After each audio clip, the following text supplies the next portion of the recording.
Assalamualaikum warahmatullahi wabarakatuh. Kami dari kelompok 5 akan membahas tentang tanah longsor. Yang pertama adalah definisi. Menurut Undang-Undang Nomor 24 Tahun 2007 tentang Penanggulangan Bencana, tanah longsor merupakan salah satu gerakan massa tanah atau batuan atau pencampuran keduanya, menuruni atau keluar lereng akibat terganggunya kestabilan tanah atau batuan penyusun lereng. Materi selanjutnya adalah faktor terjadinya longsor. Bencana longsor itu dapat terjadi oleh berbagai faktor, antara lain pertama, erosi.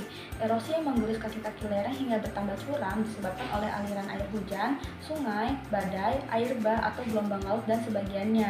Selanjutnya, curah hujan tinggi. Lereng dari bebatuan dan tanah juga semakin melemah melalui saturasi akibat hujan lebat. Selanjutnya, getaran. Getaran tanah bisa disebabkan oleh gempa bumi, getaran mesin, penggunaan bahan peledak, lalu lintas kendaraan, dan lain-lain. Getaran kecil bisa mengakibatkan retakan yang bila dibiarkan semakin lama bisa terjadi longsor. Selanjutnya, hutan gundul. Betapa pentingnya pohon terutama di daerah bukit, berfungsi sebagai penopang. Akar pohon mampu menyimpan air dan memperkuat struktur tanah sehingga tidak mudah longsor. Selanjutnya, yang terakhir adalah tanah tidak padat. Seperti tanah liat yang memiliki karakteristik yang mudah pecah ketika musim panas dan lembek ketika musim hujan, menyebabkan tanah tidak kuat berada di posisinya sehingga mudah terjadinya longsor. Dari selanjutnya yaitu tentang jenis-jenis longsor. Ada 6 jenis longsor. Yang pertama adalah longsor translasi, yang artinya adalah bergeraknya massa-massa tanah dan batuan pada bidang gelincir berbentuk rata atau menggelombang landai.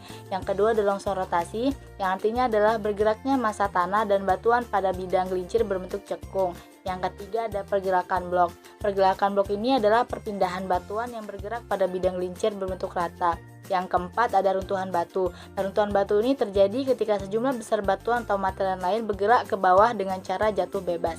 Yang kelima ada reapan tanah. Nah, jenis tanah longsor ini hampir tidak dapat dikenali. Setelah waktu yang cukup lama, longsor jenis reapan ini bisa menyebabkan tiang-tiang telepon, pohon, atau rumah miring ke bawah. Yang keenam ada aliran bahan rombakan. Nah, jenis tanah longsor ini terjadi ketika massa tanah bergerak didorong oleh air.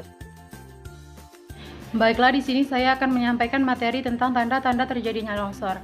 Yang pertama ada terjadinya lapisan batuan atau lapisan tanah yang miring keluar. Yang kedua terdapat retakan yang membentuk tapal kuda di tebing atau lereng. Dan yang ketiga terdapat rembesan air pada celah-celah lereng saat terjadinya hujan lebat.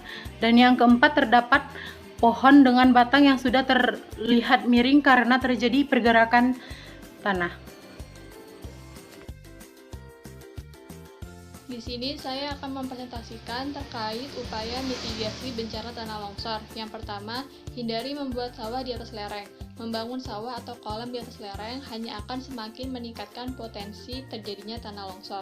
Yang kedua, jangan mendirikan bangunan di sekitar sungai. Semakin tinggi jarak antara bibir tebing terhadap sungai, maka akan semakin besar peluang terjadinya bencana tanah longsor.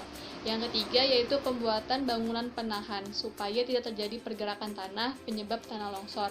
Yang keempat yaitu warning system atau teknologi peringatan bencana longsor dengan menciptakan alat-alat pendeteksi pergerakan tanah yang berisiko akan longsor di daerah-daerah rawan bencana longsor. Yang terakhir yaitu relokasi daerah rawan longsor.